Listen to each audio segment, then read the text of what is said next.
this slide is, I'm only going to spend about 30 seconds talking about us. We've got a list of awards at the bottom.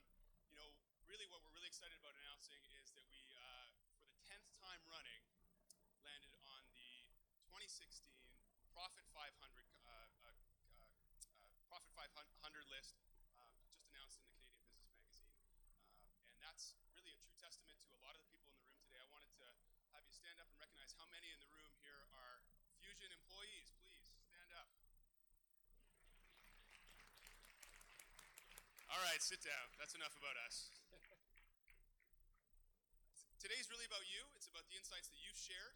And I don't want to steal Kevin's thunder, but we have 183 survey respondents. And we've been very busy over the last couple of weeks putting this information together into actionable insights. And we're going to share that with you today.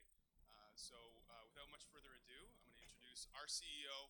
He's handsome, he's charismatic, he signs all of our checks. Kevin Higgins. Thank you. Good morning. Uh-oh. We must be worrying about the Blue Jays or something. Tom, can you stand up for a second? How about this, eh? This is the way to show up. Tom is with Rogers, one of our clients, and he's with Rogers. And we were chatting about everybody at Rogers today is wearing their Blue Jays shirts.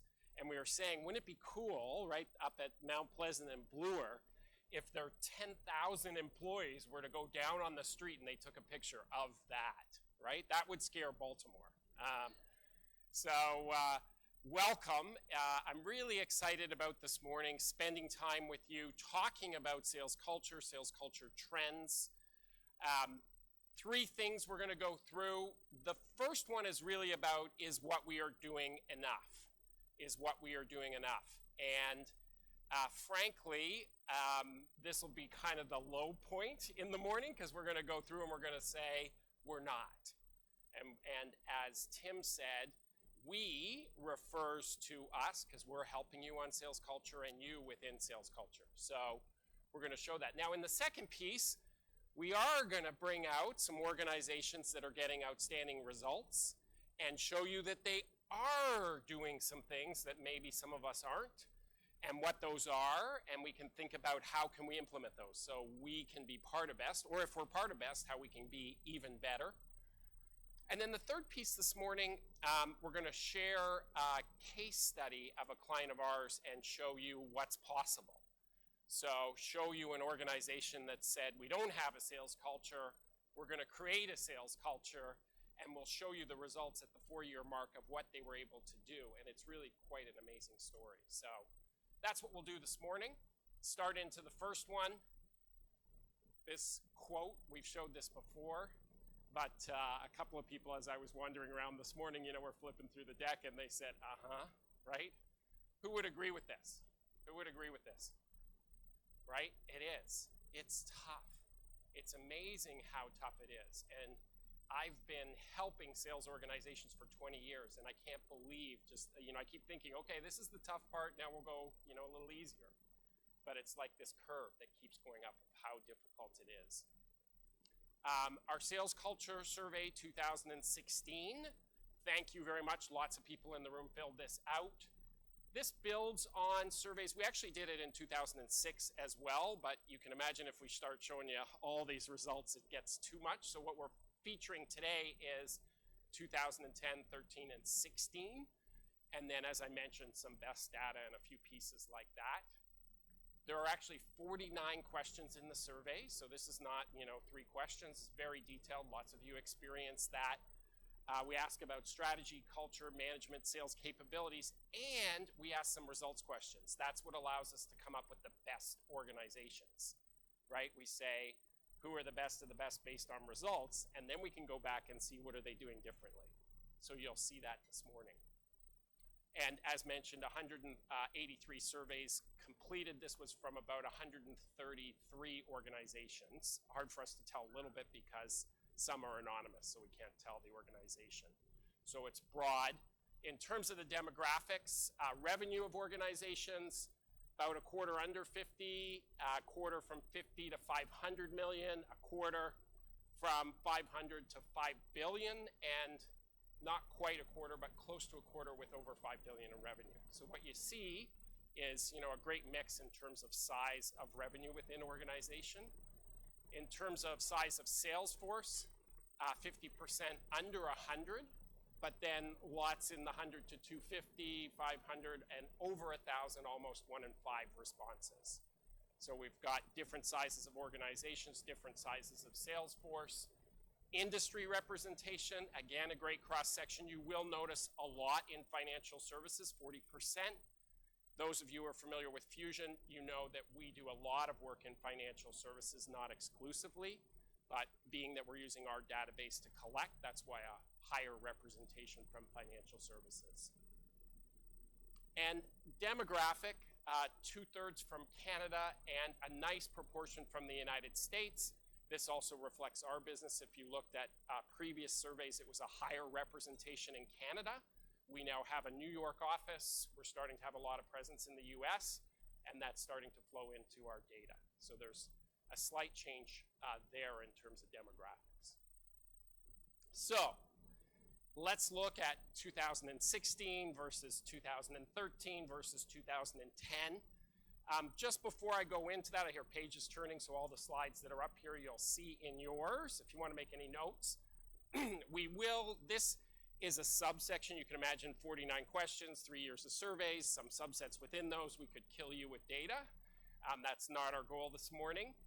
We do have the full data report. We would be happy to send it to you. And so at the end, when you're filling out evaluations, we'll put a little note there. If you want it, just give us your email. We will send you the full report, all questions, all of the information. So, what's changed? Organization does an effective job of recruiting, right? Not much change when you look at the last 6 years. How about onboarding? We didn't ask this. There were some questions added, by the way, in 2013 that we did not ask in 2010. So it's not that we decided to leave out 2010 here. We didn't ask this question. So effective at onboarding, not much change. So we're a 6 out of 10 at recruiting and onboarding, and it doesn't look like there's a lot of change occurring there. Well, let's look at sales meetings. 6.6, 6.2, 6.2, not a lot of change. How about one-on-one meetings? How valuable are they? Not much change. How about pipeline, driving our business? Not much change. How productive are your company calls in coaching and reinforcing? You'll actually see most of these are, it looked like, we went up a bit and we've slipped a bit, right? That's a little bit of the trend you'll see. There's differences in that. 6 to 7 out of 10 on sort of the sales management practices, and not much change in the last 6 years. You'll notice I said this is kind of the depressing part, so I can see that this is kind of hitting us, right? Strong culture of coaching, development, continuous improvement, 6.5, 6.3, 6.1. How about held accountable for coaching, development, performance improvement, 7, 6.9, 6.6. So these questions are some of the questions I'll talk about later, but in 2013, the best organizations, these were the 2 questions that separated them. They were holding their people accountable, and they were being held accountable to coaching and development. So what we see in the broad population is a downward trend in terms of coaching improvement and how much we're being held accountable to that, right? Not great news. So how are we getting better, right? If we're not coaching and developing, right, then it's not surprising that we see some of the other things that aren't changing. How about sales capabilities? So here we added a bunch of questions in 2013, so we didn't put the 2010 data in, but I can tell you if we had, you would, on the questions that were there, you would see the same trend. But we just put this to make it easy. What you'll see, written skills, verbal selling skills, strategic account management, prospecting, presentation, story selling, time management, negotiation, average 5.8 out of 10. And this is, right, remember what this is, 180 people commenting from 130 organizations about the capabilities of their sales teams. And this isn't great news, friend. This is back to the we, right? This isn't great news for any of us. Now, I want to be careful, right? Lots of you in this room have focused on different pieces, and you probably could say, well, we weren't so good at that. We focused on it. We're now much better. I was talking, I won't say because I don't want to give away secrets, but I was talking with one of our clients who we've been working with on prospecting, and I was hearing some of the stories this morning about the incredible results that they're getting, and they've really focused on that. And they actually took some of the prospecting skills we gave them, and they've applied it to recruiting, and it's even working in recruiting, right? They're taking recruiting as prospecting. And so I don't want to say this is where we all are, but when we look across this is what you told us, right? This is what you told us. Sales train, this is the shameless plug, looks like we need to do more sales training. That'll be my one commercial moment for this morning.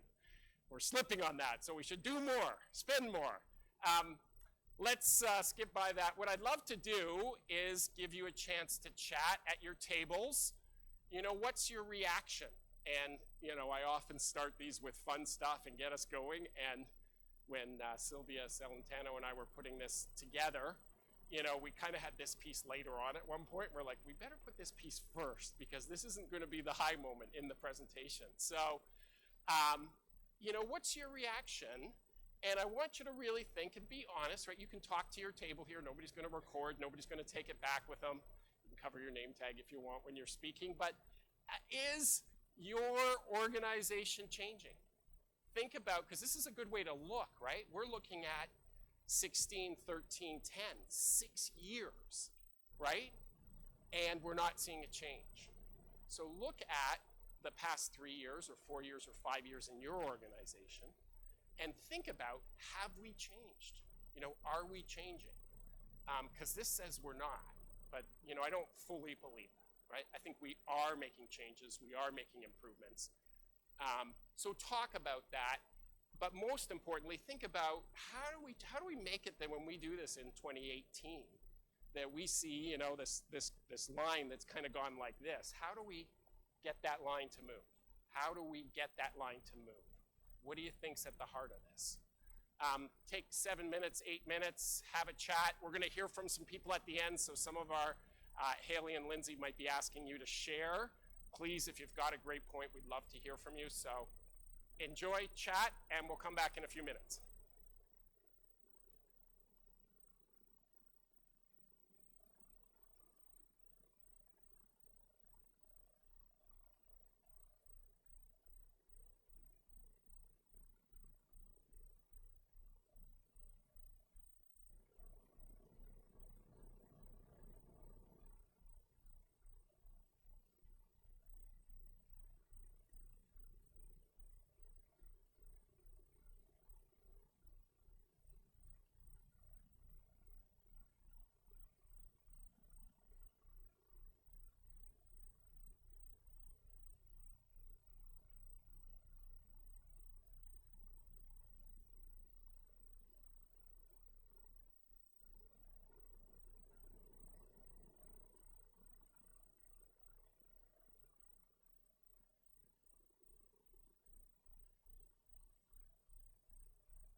Okay, wrap up the ideas you're on, and then we'll get ready to share. So wrap up the ideas you're on.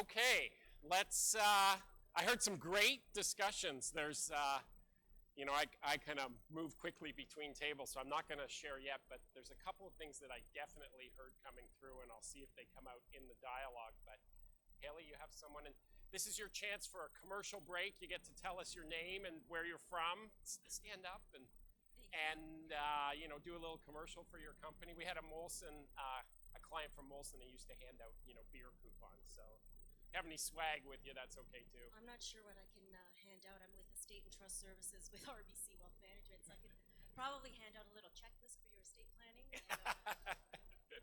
you for having us, by the way.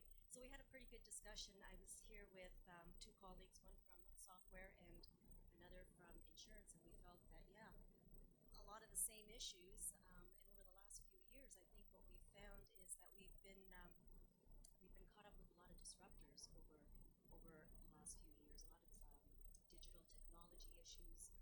Also dealing with millennials is a little bit different than dealing with your standard older baby boomers who are soon out. But yeah, that's what our discussion is about. Is really handling all of those types of issues. Yeah, and I heard you saying that that has caused distraction. We need to get back and focus. Good, thank you. Thank you for sharing. Our golf clap.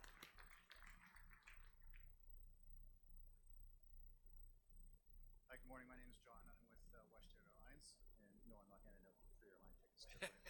I'll give you a chance to win some, maybe. One of the things we talked about at our table was the developing that sales culture within the organization. And just with our own organization, I mean, our number one commitment to our business is safety, and on top of that is operational excellence, and then maintenance that goes in after that. So, I mean, those are really the things that drive the organization, and sales is part of that. And what's interesting in the airline business, you refer to the sales team as your indirect selling force, because anything that comes to your company direct, say via your website, is considered direct. So just it's an interesting spin on how you perceive your outside sales force.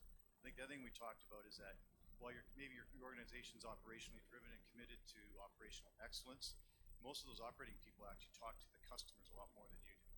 Yet there's a prevailing sense that the people that actually deal with the customer are just the salespeople. And really it should be transcending through the whole organization. And we had an example in our leadership meeting at WestJet. We had the entire leadership team, which is about 125 people, and the question was asked, anyone on the revenue generation side of the business, please stand up. And only about 10 people stood up, right? Which is interesting because there's, well, I'm operations, I'm maintenance, I'm human resources department, whatever the category was. When in the reality is no, we're all sales professionals in this room because we actually all do sell, but it's just the perception of it. So when we're looking at the statistics and saying that we're concluding that things are harder and harder and harder, yet the statistics don't change. Right? So to me, there lies the secret sauce in terms of how we need to change behavior within all organizations, from executive down. Yes, thank you. Nice job. The how many have read "To Sell Is Human"? Sell is human. This is a must read on this topic. It basically says we're all in sales, like we really are, and the better that we understand that, and we get to see lots of different organizations, and I think the organizations that have senior leadership that are clear that revenue generation, it's not the be all end all, it's not everything, and it isn't to say that because revenue generation is most important, that revenue generators can do whatever they want. That's certainly not, right? But we've got to think about how is the organization charged with this, right? And where organizations are all charged with this, right? It's amazing what can be accomplished. So thank you very much. Others? Yep. Good morning, everybody. My name is Chris Bodner. I'm with McKay CEO Forums, and this is a rather new opportunity for me. which dovetails well into, I guess, what I had interpreted when I saw those statistics. My background is 10 years in financial services, working for one of the largest global accounting firms in the world. And when I saw those statistics, my first question was, who exactly was asked those questions to measure the sales team that way? From a perceptions perspective, I think that it's always easy to scapegoat the sales and marketing team if the overall organization is underperforming. So then I thought, you know, if you're a great salesperson, and if we're all here and we got up early, I think we do, I would use my internal sales skill set, and I would find an organization that was more progressive and probably rated me between an 8 and a 9, not a 5.8. Mm-hmm. Yeah, yeah. It's not a, thank you. You know, it's not a ringing endorsement. The other thing, though, is, I mean, sales is difficult. That's what we're saying, right? And so when we look at some of the scores, this is not, you know, the easy stuff. This is difficult stuff, right? Prospecting skills, negotiation skills. I mean, these aren't simple. Other comments, thoughts? You know, so I didn't hear it in the comments we just heard, but how many tables mentioned, or we did hear it, sorry, it was mentioned by one. How many tables mentioned the word millennials? You know, if it came up at your table. And how many tables mentioned the word technology or technology change, or, you know, in that? Those were, you know, two of the themes that I heard. And it's, you know, it's interesting. I won't get on my millennial soapbox because I can get really going on that. I spoke in a couple of magazines, and I got invited to Ottawa one time to speak at a conference on this. Of the Fusion team, the millennials stand up. Millennials stand up. We love millennials. You know, I think that, and I'll tell you the short story on this. When I was going to speak in Ottawa, I was getting ready, right? And I was going to have 7 minutes to give my view on millennials. And all of a sudden I thought, who am I to speak for millennials? You know, I'm not a millennial, I'm a baby boomer. And so I sent an email to 7 millennials on our team. And literally this is Monday, and you know, the event was on Tuesday. And I had actually 5 or 6 questions. And it was a very, very, very busy day in our office. So I said, hey, no, you guys are crazy busy. You know, if you have a chance, could you give me some quick answers to these questions? 7 out of 7 responded. The average response was 1.5 pages in length to the 7 questions. The first question that I asked is, what's it like, you know, being called a millennial? And my expectation as a baby boomer and sending that question was they were going to say, I hate being called that, and, you know, that's not fair, and you guys are saying I'm lazy, and, you know, but I didn't. Not a single one said that. What they said is, it's amazing. I'm part of the first generation to understand technology, have grown up with it, know how to use it. It's helping me to be productive.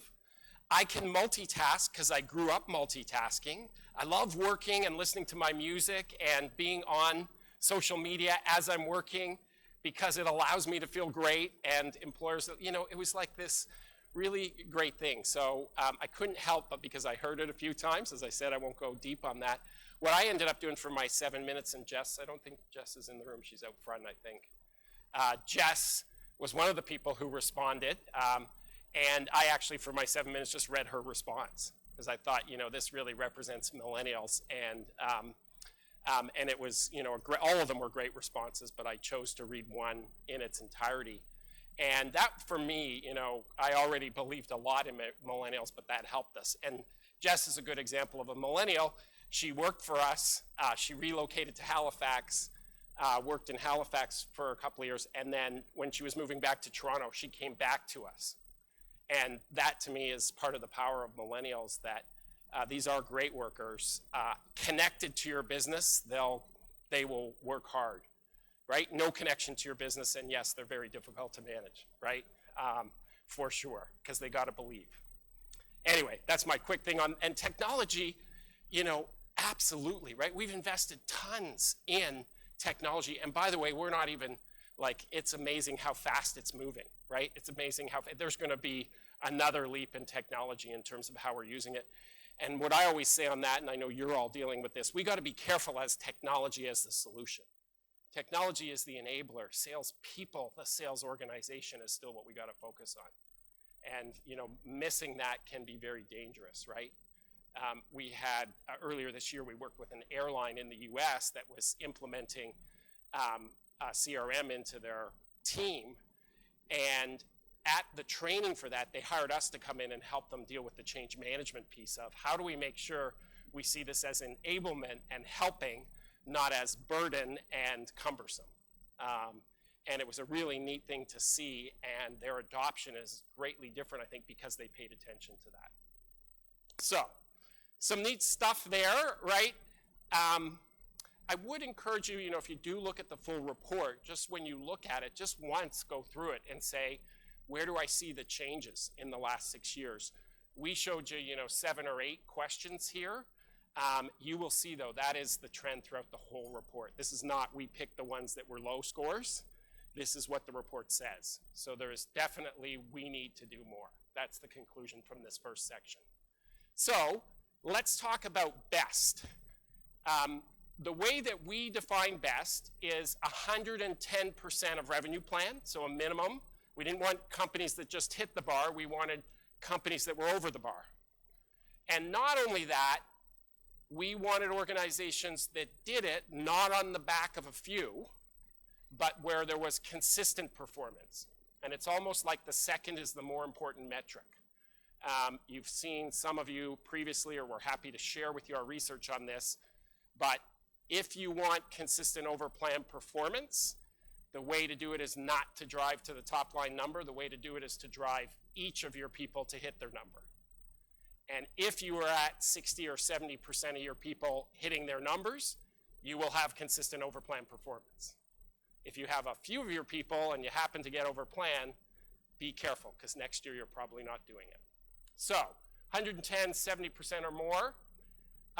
In 2013, we did this separation, and what we heard in best organizations with no differences in capabilities, that 5.8 out of 10, they were a 5.8 out of 10. That was very surprising to us, and you're going to see a change in that today. Compensation, onboarding, business process, these were all the same. Where they were different, clear sales strategy and sales managers holding people absolutely accountable. And this made sense to us, right? It's like clear strategy understood by the sales force and sales leaders who are holding people accountable and developing them. Interesting thing, in 2016, some of that has changed. Some of that's changed. Now, I'll just say it right up front. My thinking is we got to take the best of the best in 2013 and the best of the best in 2016. I want to be careful to say, hey, they changed a little on some of these, slipped a little on some of these, so we don't really have to pay attention. No. How do we take the best of both of these? So this, it gets a little more, right? Just you got a couple more. I just want to make sure we're setting. The top bar is going to be 2016 best, and right below it is 2016 results. We want to give you same time period. Then you'll see 2013 best. So these are the top performing organizations. And then you'll see 2013, and then we also put the 2010 there, just so you can kind of see the flow. So you'll see here, culture of coaching, development, continuous improvement. 2013, this was a real differentiator, right? 2016, it's saying we're not actually as good at that as the general population. So this is one where I would say, be careful, you know, don't say it's okay not to have this. Say, 2013, this was a distinguisher, and I'm going to keep this as a distinguisher. Sorry, and one thing I should say on these, 2016, the number of organizations that made the best criteria was 10.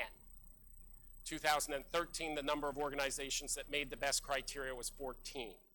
So, you know, about 5 to 7% of the sample size makes up the group that are sort of performing at the highest level, okay?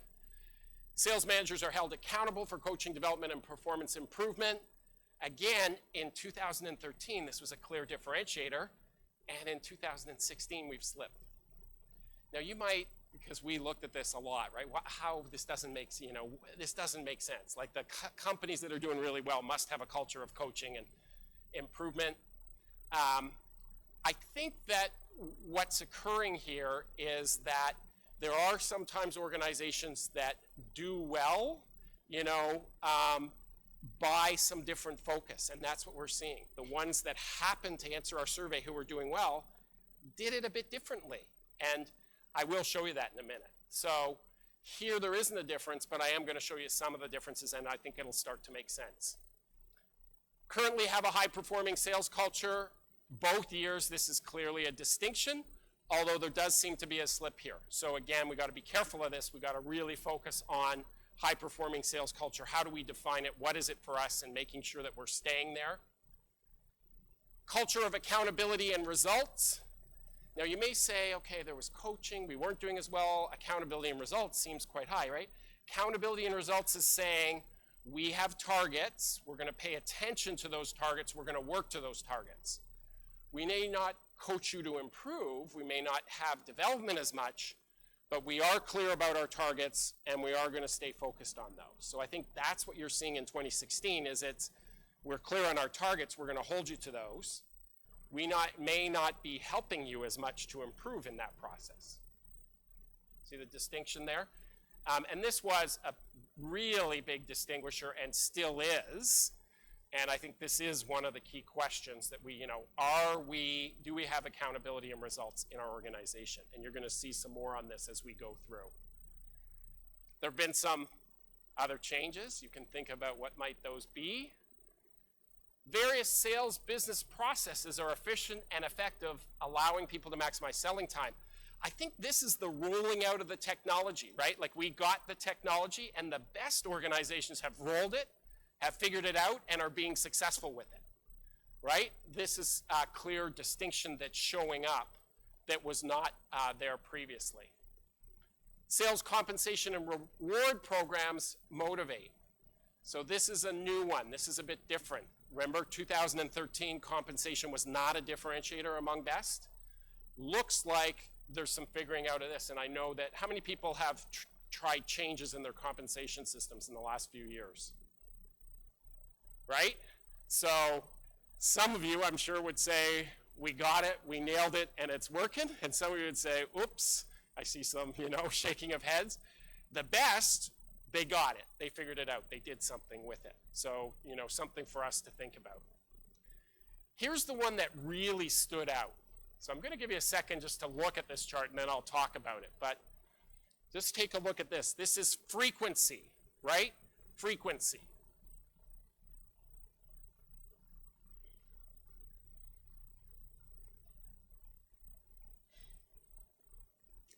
This to us was one of the big ideas of best organizations.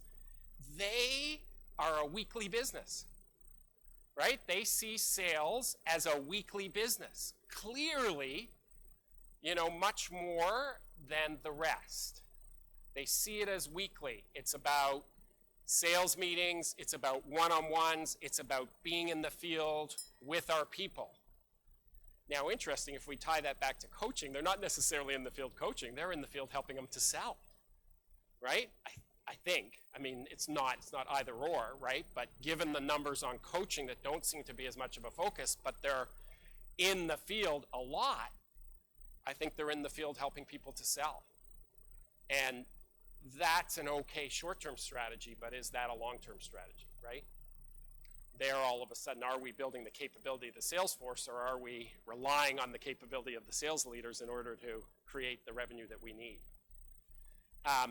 This to us, and when you get into your teams, I'd really going to ask you to focus on this and think about, is the cadence within our organization around sales management disciplines where it needs to be? And the interesting thing on this is the quality of these interactions in best organizations is not necessarily different. So they're not necessarily doing these a lot better. They're not doing them worse, but they are doing them more frequently, and the more frequently, you look at the results and you say, this is one of the big differentiators. So we've always been big proponents of clear sales management disciplines. That's what my book is about. And quantity and quality, right? But it looks like the best organizations have really been focusing on making sure we get the right quantity, and obviously we've got to work at quality as well. And here's the piece. It looks like when you know, how productive, how valuable are one-on-ones, pipeline drives productivity, it looks like, oh, best are better. Best are better. Not true. All the same except, and so here's where the second piece starts to come in, right? They see it as a weekly business. They're having one-on-ones and pipeline reviews and accompanying their people, and they're using pipeline to drive productivity. Starts to make sense, right? They're meeting with people much more frequently. They're holding them accountable to the results. They're paying attention to pipeline, and pipeline is driving productivity in the organization. See how I think the picture starts to come together here, right? And so really, you know, our sales meetings aren't necessarily better, our one-on-ones aren't necessary, our company calls, you know, our written reviews add a bit less value. But what we have is pipeline, and pipeline is driving productivity. So you're, you know, starting to see, and there's more to the story, which gets neat. So there it is there, just so you can see. And this is them against the last few years. So this is a big difference, right? We're using pipeline to drive productivity.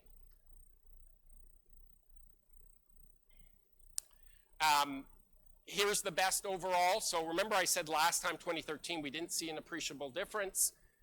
Here we do. So we start to see that the best are better, and they're best at some certain skills. You can see a real difference in story selling.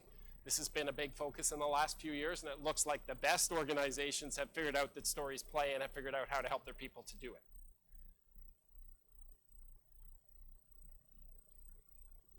This is neat. Each member has the skills to effectively prospect for new business. So the best are better at prospecting, right? They're better at prospecting. Kind of makes sense, right? They're being held accountable. They're having weekly meetings. They're talking about pipeline frequently. And by the way, if your pipeline isn't where it needs to be, what do you have to do? You got to prospect, right? So I'm being told I got to hit my results. My pipeline is being managed very tightly and closely and frequently. And I know, and I'm being told I need to fix it if there's issues with it. So guess what? I get pretty good at prospecting. Or in addition, they're helping people at prospecting. And I think that's been one of the hottest topics for us in the last few years, and this is one of the ones we've really been trying to help organizations. And by the way, I think this is even more important. Each member of the sales team makes the time to prospect for new business. We always say prospecting, it's a skill and will dilemma, right? You can have the best prospectors on your team, but if they don't do it, doesn't matter, right? You can have people who aren't afraid at all to pick up the phone or send an email, but if they're not any good at it, that, you know, picking it up frequently isn't going to be the test, right? So it's skill and will. These are big number differences. So I think you start to see the picture here, right? It looks like in 2016, what we're being told is the best organizations have a weekly cadence in sales leadership and management. They're paying attention to holding people accountable and not just to results, right? Because if we hold people accountable to results, they just, you know, that doesn't help, right? It's let's look at your pipeline, let's figure out what's going on, let's help you to diagnose what you need and where you need to go. And that's leading people to pick up the phone, and they're good at picking up the phone, and that's leading to results, right? We're more active, and that's what's getting us there. So, I know there's a lot of data in there. I see Sylvia smiling. I think, you know, we plugged into this best, and I think there's a clear story here, right? But I'd love for you at your tables to talk about it. You know, what do you think? Is there a clear story? Is Best doing some things differently? And thinking about that, where do you feel like your organization needs to focus? Or where do you need to stay focused if you feel like you're on that? You know, talk about that, share with your team how you're doing it, and be ready to share. So we'll give you another 7 minutes or so at your tables.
Okay, wrap up the ideas you're on. I'm excited to hear from folks.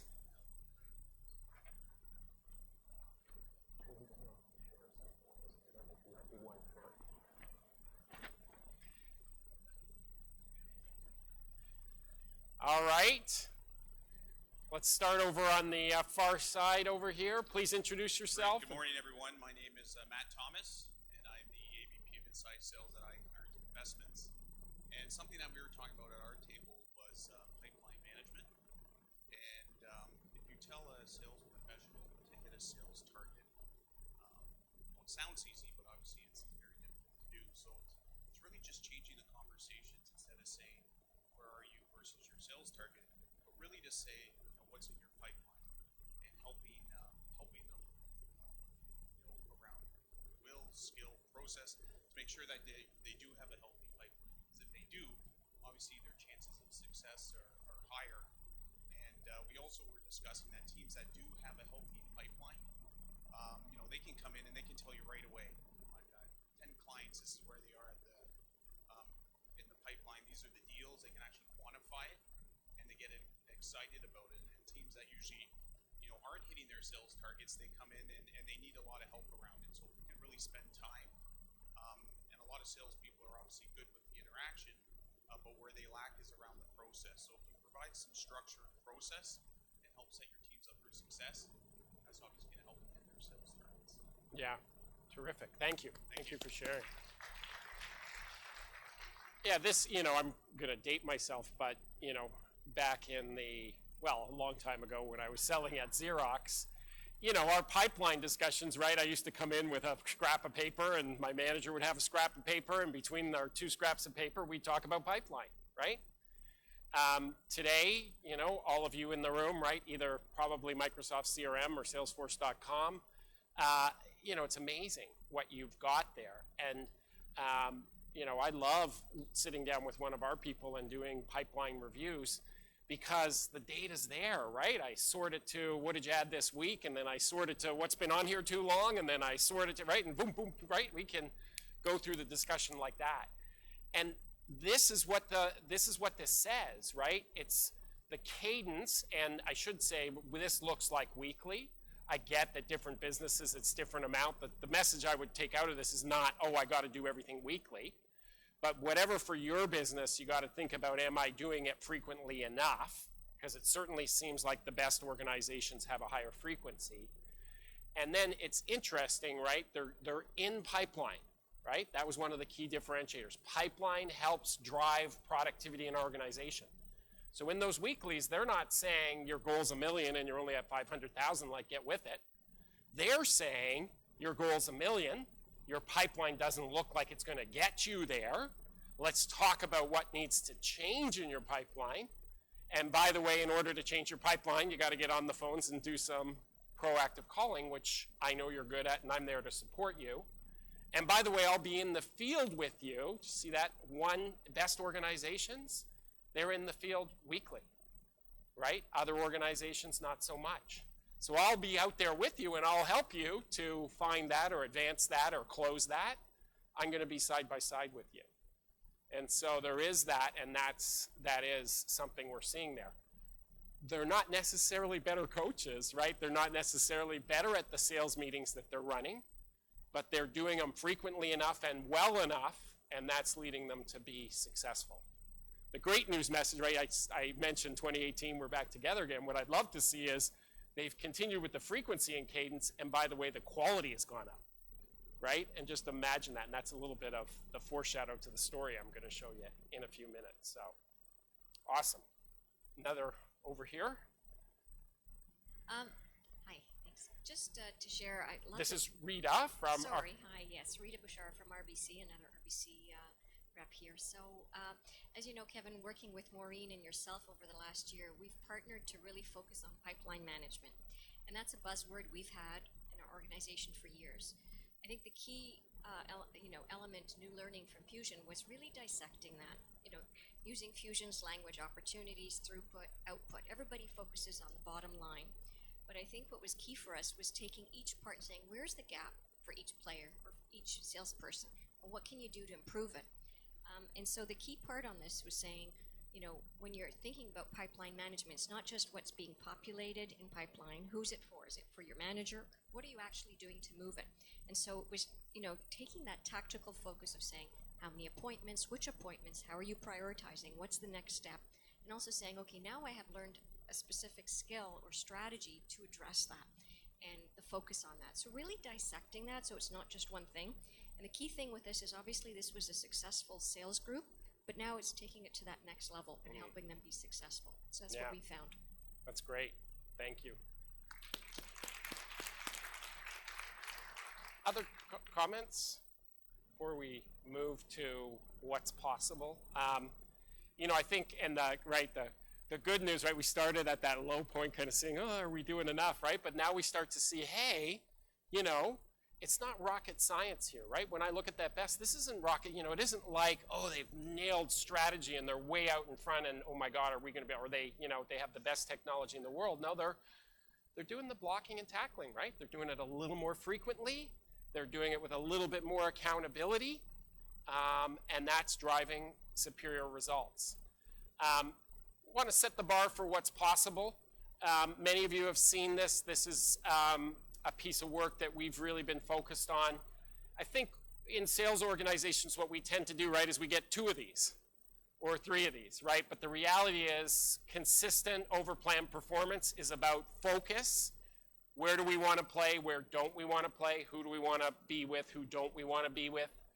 Then activity, and it's not just quantity, it's quality, right? It's quantity, and we can crank up the quantity of activity, but if it's not good, that's not going to work. We can have the best sales force in the world, but if they're not doing enough, it's not going to work. If we have quantity and quality of activity, it's pipeline results, right? This is really what we're trying to do. If you remember, this is repeat here, strong culture of coaching, development, continuous improvement. This is where we kind of saw a slip in BEST. And the what's possible, our belief is take 2013 results and 2016 BEST, combine them together. And that's what this short case study. The case study I'm going to show you, the client wants to remain anonymous, so I'm going to try not to slip any words that'll give it away, but these are their results. I'll speak very specifically to them. The results that I'm going to show you is our sales culture survey, these 49 questions that were asked of you. When we ask you, it is sales leaders who are answering. With this organization, what we did was we had sales leaders answer the questions, and we had their sales people answer the questions. Their sales force is about 250, 120 were respondents to the survey. So it was a very large, you know, sample size and good response rate to a very long survey. So, you know, this was what they were able to do and shows, I think, that they're doing the things we saw best organizations doing in 2013 and 16. And at the end, I'll share a bit of the results that they've achieved. So again, remember, slipping a bit on holding people accountable. You know, what happens if we can have coaching and accountability, right? Saw coaching in 2013 best, saw accountability in 2016 best. How do we get both of these? And here's what we saw. So strong culture of coaching development and continuous improvement. This organization was 8.6, right? You can see how this is throughout the organization. Now they had a sales leader who was committed to this, but across, you know, 60 of their offices, they took this on. Now you will see in here, and I'll show you a bit later, 90% of them took it on. About 10% of them didn't. And so you'll see a couple of numbers that'll surprise you, and I'll explain that in a bit. But here you go, right? Accountability and coaching. And not at a level equal to the normal population, not at an equal to the best companies, at a level far above that. And you know, these are the numbers. We worked with this organization for the past 4 years. I can tell you these numbers are true. These aren't, you know, they're soft on themselves. This is an organization that worked at this. How productive are your sales meetings? 7.9 out of 10. How valuable are your one-on-ones? 8.9. These were the responses from the salespeople. This wasn't the sales leader saying, I do great sales meetings and I have very valuable one-on-ones. This was the salespeople commenting on the sales meetings that they were having and the one-on-ones that they were having. I remember looking at these results, and I sort of did the jaw drop and had to keep looking at it because I'm like, really? And I'll show you why on that 8.9 in a minute. How productive are your accompanied calls? 8.5. Now, interesting, right? Pipeline, they haven't fully got that. So it's not to say that they've got everything. And you'll see some numbers in here that say there's always room for improvement. But on 3 of these, in terms of ongoing management, some results, and honestly, if you had asked me before I saw these results, I would say I don't think we're capable of, I always say a sales meeting should be an 8 out of 10. I never say you should get 9 or 10 out of 10 on sales meetings. I say, that it's probably not possible. That's like the holy grail. But I start to see some of these numbers and say, wow, an 8.9 on one-on-ones. Here's the numbers on one-on-ones. Imagine this. Think about your sales force, right? And think about 4 out of 10. So if you have 100 people, think about 40 salespeople when they're asked how valuable are your one-on-one meetings. 40 out of 100 say it's a 10 out of 10. And this was an anonymous survey. It was conducted by us. There were no names on it, right? 40 out of 100 salespeople said, my one-on-ones are a 10 out of 10. And if you take 8 or higher, 70%. 70 out of 100 salespeople said, my one-on-one is very valuable, extremely valuable, right?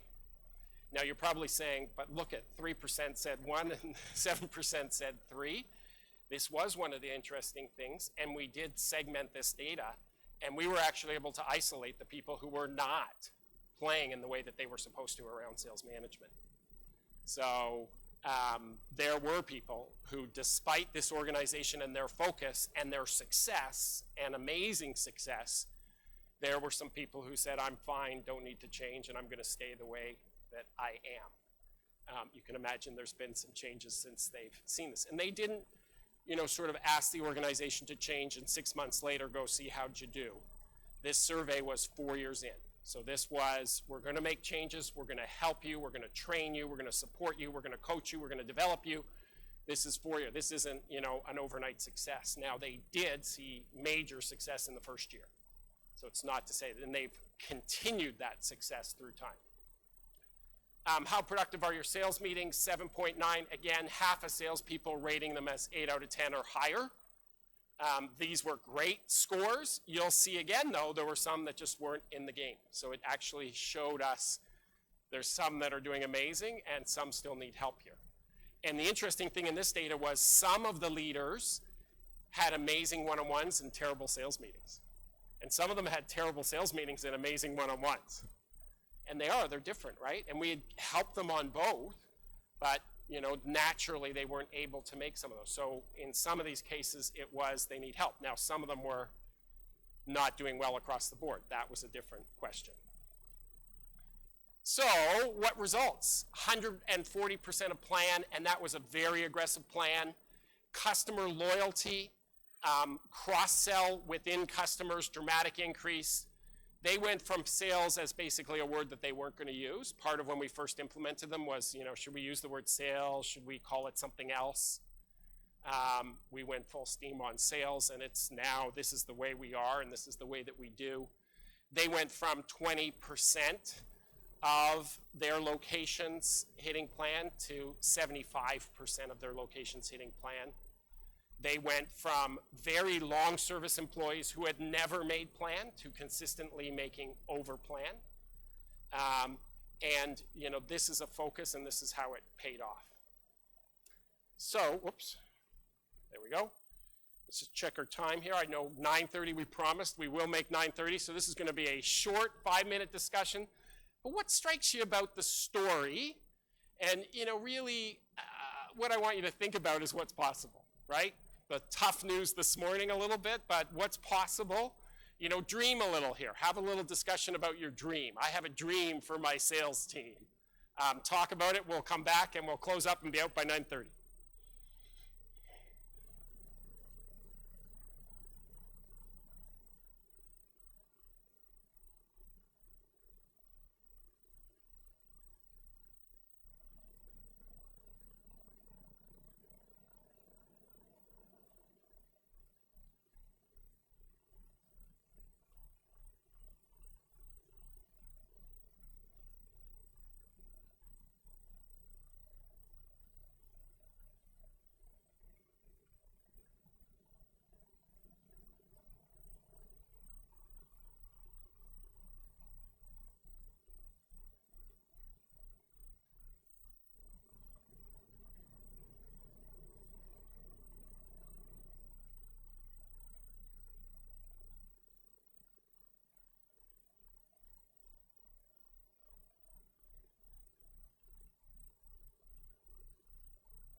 Okay, just wrap up the point you're on.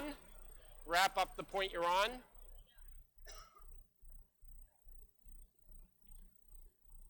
All right, so I saw some good discussions going on. Lindsay?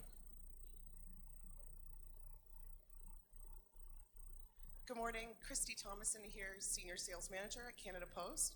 So I was just asked to talk a little bit about my team meetings off the cuff. So it's funny when someone says, can you just repeat what you just said, and all of a sudden your mind's blank. So we were talking about one-on-ones versus team meetings. So what I talked to my general manager about, and with respect to my team, and how it varies with what I pass along to my team and how I engage them. So in a team meeting sense, I do deliver some good news and some bad news. I make sure there's a combination of both. We look at numbers at a high level, not necessarily at an individual level. I'd like to highlight some of the challenges that my team is having, only because I don't want them to feel that when we do address it in one-on-ones, it is a fear-based type discussion, but rather their colleagues are having similar challenges. And then I like to share the successes as well, so that they can learn from one another and apply that to what they're doing in the field. I also like to talk about the corporate direction, so they don't feel like as a territory rep, they're only responsible for their little island. I want them to understand what's happening in the broader organization and how that feeds up. And I also like to do some warm and fuzzies. So I was talking about the Olympics in August, showed the video of Penny Alexiak touching that wall. You know, that's something that as humans, we all share it, and Canadians, we all share it. So I'd like to bring that feeling into the room too. That's great. Thank you. And I think, you know, and I hear this as I wander around the room, right, this comment about quality is important. And, you know, we're seeing something about quantity here, and the quality it's not either or, right? It is and both. And that is what we saw in the what's possible example that we saw at the end. So I want to probably move to keep us on time. Any quick comments on that before we move towards wrap up? You know, someone whispered in my ear, they said, you know, Kevin, your organization is about helping organizations around sales culture and sales process and sales improvement. And some of these numbers, you know, maybe they're not reflecting on you. You know, the number one thing I'd say is, this isn't, like, we won't change your sales culture, right? You will change your sales culture. We will help you to accelerate that. We'll help you to do it better, quicker, faster. But the commitment of leaders is very important, and that's why we showed you this last example, which is a tremendous example. You know, when I saw these numbers, when I see this story over the 4 years that it evolved, I mean, this was an organization that was fun to work with, that were really committed to change, that had a sales leader that said, we're not going to spend money and not do something with it. We're going to make change, and we're going to change, and we're going to hold each other accountable, and we're going to work at it, and we're going to continue to work at it. And so we were an enabler. We helped. We drove a lot of what they were doing, but they drove it, not us. And I think that's the message I'd love to leave you with. The reason we put that in at the end is the beginning says we're not doing enough, right? But the end says don't take that to mean we can't, right? Don't take that to mean there's not enough time, or, you know, it's too hard, or we can't. We can. We can change sales culture. We can change sales results. We can make a huge difference. We can develop our people. And, you know, we'd love to be helpful with you on that. And the last was a great example of that type of work. But it will be us with you, right? I'm looking around the room. I see lots of smiles from clients, and it's like, you know, it's not us, it's not you, it's us and you. And that's what we would love to do with you. So without further ado, I'm going to turn it over to Tim, and he is going to wrap us up and share something new and exciting. I think it's really clear. Thanks very much, Kevin Higgins, everybody. There's one thing I'm taking away, it's that sales culture is huge. And Kevin Higgins, personally, making sales culture great again, just like Donald Trump. All right, one last Donald Trump joke. So today we examined key trends in sales culture. We wanted to highlight the challenges faced by sales leaders today. You know, really appreciated the discussions and the engagement at the tables. Love being here with all of our clients and our friends, and hearing, you know, how you intend to make a difference in your organization. and imagine what's possible for your organization. You know, as Kevin said, we spend a lot of time thinking about how to accelerate change in your organizations. Better, quicker, faster is important to us, but what's also important is longer and more effective. And if there's one question that I've heard consistently as we get in front of our customers, it's how do we take the learning that we get from you and that we set up together, the research and design for our organizations, how do we extend that learning so that 3 months, 6 months, 9 months down the road, that learning is active and engaged, and the messaging and the quality of the sales process and the rigor that we're trying to install, how do we keep it top of mind?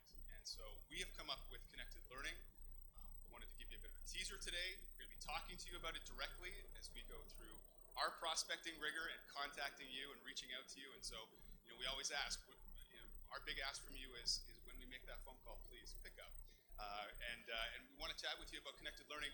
Connected Learning for us is a simple and direct and engaging way to continue to present our content to your people and make sure that the messages and the great techniques and the focus stays alive. And so it's a series of videos and tools in millennial style, 3 to 4 minutes of engaging material that comes directly on any platform for it to be viewed. And so we've got a quick sample for you here, and I'm hoping that you'll take a look. Welcome to our Connected Learning session on field coaching, specifically what needs to happen before a sales call with one of your team members. When you ask a great thoughtful question, ask it and wait for the answer. Your salesperson, in particular if they're struggling, are thinking through ideas and trying to assimilate and come up with an answer that makes sense. Now here's my call to action for you. Take a moment and list all your salespeople and beside each person's name to identify the pipeline shape. Put a plan in place, share it with your manager, and then go execute on the conversation. Thank you for listening today.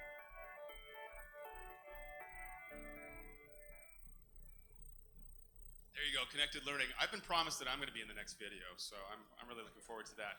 Jess, our millennial back there, is that about the right amount of time for you to be able to absorb that information? Right on. Thanks everybody for your time today. We really appreciate it, and have a great day out there.